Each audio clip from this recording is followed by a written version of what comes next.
Hi everybody. So in this video, we're going to just try to start adding in just a little bit more variation to some of this stonework here through the use of some stencil work. So how we're going to use stencils is by dropping them into our stencil area. Now, what is a stencil? Well, I'll show you. Basically, what we need to do is just drop into our rock section here. And let's do a new fill layer. Fill layers I still always find the easiest to work with in these cases. And let's make this a relatively dark material. Maybe even let's add just a little bit more roughness to it. No metalness, no normal. We could leave on height for now, but we won't set it just yet. Let's set this to something like a multiply, I'll say. And let's go quite a bit more rough on that surface too. May not be totally appropriate for what we want to make, but it'll be fine. The main thing we want to do now is set a black mask here and drop in another paint layer. So I find I tend to use paint layers quite a bit more when we're using masks. Because it doesn't contain so much material information, it's just black and white data, it's a lot more easy to understand what you're working with. Otherwise, I tend to use fill layers most of the time to get the results that I want. Now in this case, what we want to use is some kind of an interesting texture to this.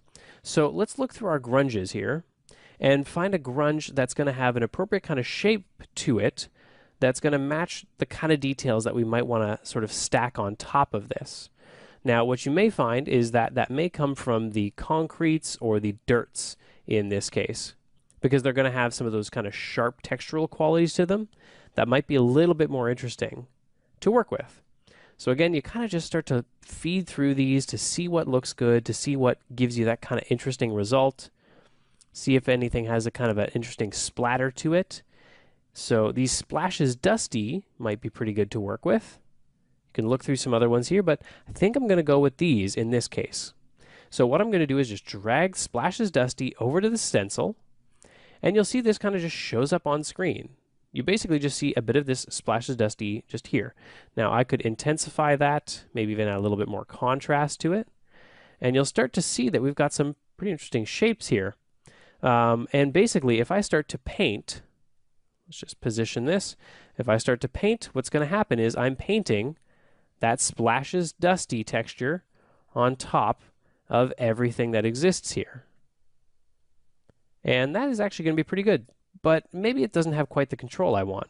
So I can undo that.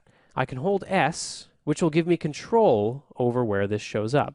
I could scale it up, scale it down, do whatever I want with it. So in this case, for example, I could position any of these details where they might look really, really interesting. So for example, I could paint through in here, this splashes dusty. I could paint in a couple of these little splatters here, maybe even, for example, a bigger splatter right here. Now, I could, of course, also rotate some of this stuff. So if you hold S, you can see here that with the left mouse button, I can start to rotate this and start to get some of these splatters showing up in different kinds of capacities, which might end up looking really interesting. Let's just go back in here, start to paint in with some of that. I do want to maybe change to my default brush again at this point. Let's just go default soft. Adjust my settings here, so no pen pressure there. Keep some of this setting low. Now, let's say, for example, you're not really liking how this is looking, or you've used this splatter just a few too many times. It's not really quite the way you want. The great thing about these stencils on procedurals means I can randomize this. Boom, random. So now I've got a new kind of splatter I can work with.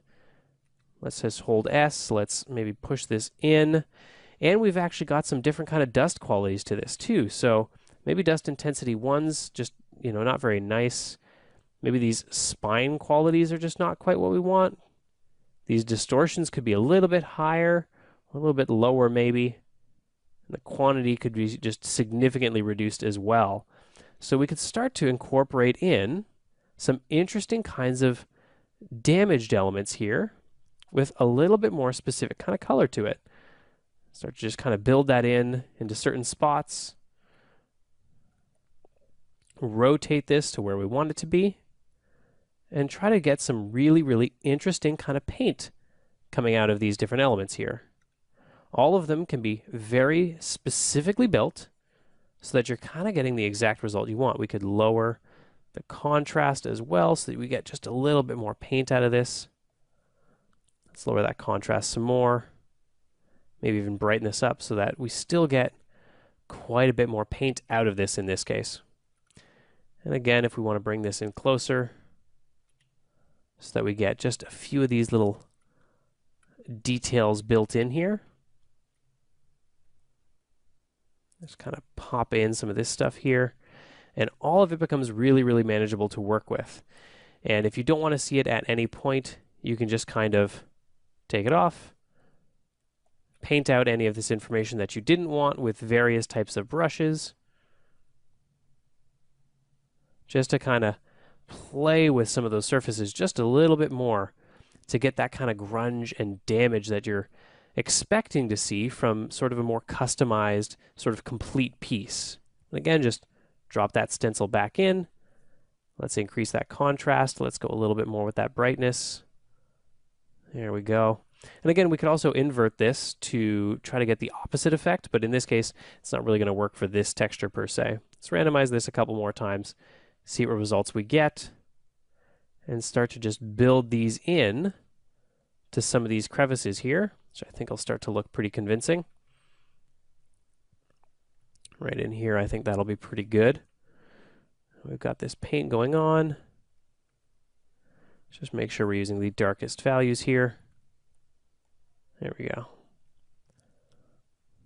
And just start to build in where it's going to look a little bit more interesting for any of those details there. Building in all this different kind of stuff will give you that kind of interesting result you want, something that's going to seem quite a bit more custom, and give you that kind of shape quality you're looking for in a number of different situations. So let's just turn this up. Let's increase the dust. Yeah, let's increase that dust. Maybe even lower this one. I think I might want some of these splatters to be here just a little bit more. Let's scale that up and get some of these bottom pieces down here showing up. And in here, again, I can rotate any of that. I could actually rotate to make sure we've got this box here. Just get some splatters.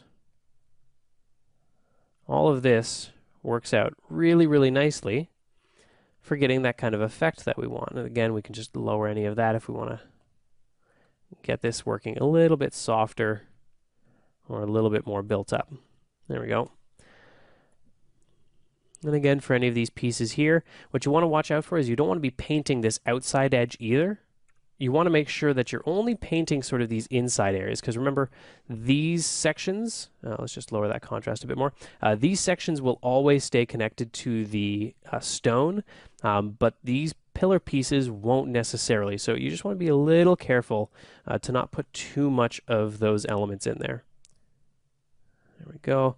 Let's bring down these little splines, and we could increase their distortion quite a bit. Might get some interesting results from that. Bring up the brightness of this. I think that'll give us some pretty good stuff here. A bit more contrast. There we go. And again, if you want to actually drop in anything else in this as well, you can absolutely do that. So for example, there's some splatters here that exist that are relatively interesting. Grunge 01 has some pretty cool stuff in it. That's certainly worth including as well. So again, you just kind of drop that in, maybe invert in this case, add a little bit more contrast, and you get some pretty interesting stuff from it right away. So again, we kind of just find the position that works well and start to kind of paint in. In this case, I really got to lower these effects here, make sure pen pressure's on. There we go. And again, I can just kind of get rid of some of that too if I need to, or build it back up at any point with information that's going to look maybe more appropriate. So let's just kind of flip that around, start to hit some of these corners here with just a little bit more of that grunge effect that we want. And again, if we just need to change that, just scroll on down, randomize, randomize, and you'll get just brand new details that you really would have had a harder time getting manually or from a texture that you import, because they wouldn't actually be totally unique details. They would just be something that was established in a texture, and you'd have to repeat them in different ways, and it's just a bit more of a pain. So there we go. And again, if you wanted to as well, keep in mind, we could invert, or even in this case, use Y and start painting back out using that same kind of stencil. So let's say you want to use that shape and get the inverse kind of painted out of it. That can be done as well in here.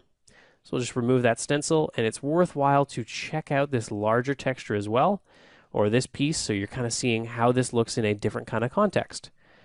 And that works out pretty darn well. It's not too noticeable. The repetition of those elements starts to become a little bit more noticeable here, but it's not too bad in general. But again, we could just start to kind of just paint in a little bit more of that information if you wanted to kind of hide it a little bit better, which I'm not doing a great job of in this case. But that's not too bad. Start to just kind of paint some of that back in. You could use some brushes to do that, or again, just kind of get rid of it if it starts to become just a little bit too noisy or uninteresting. And that's about it. At this point, we've added in some of the kind of information that we want. We've simplified some of this. In this case, I would maybe like to just reduce the intensity of some of that information in here, and maybe just add in one more layer of a little bit of blue, just a little bit more blue into this, just into the normal, and just lower that opacity a bit and some of that darkness to this as well. This would basically just kind of lower the contrast level of everything on this, keeping everything in just a little bit more of a tight palette, so that that stone just sets itself out a little bit different from the rest of this piece and gets a little bit of a blue tinge to it, which I actually want to increase just a little bit more here. And I think that'll work out pretty well. So just a little bit of a blue tinge to it to kind of offset some of the green in there and to kind of balance out nicely with some of this yellow. At this point, we've basically got a finished texture. We could continue refining it or doing other things with it, but it's best we just get it into a game engine and see how it looks in our final results in our next module.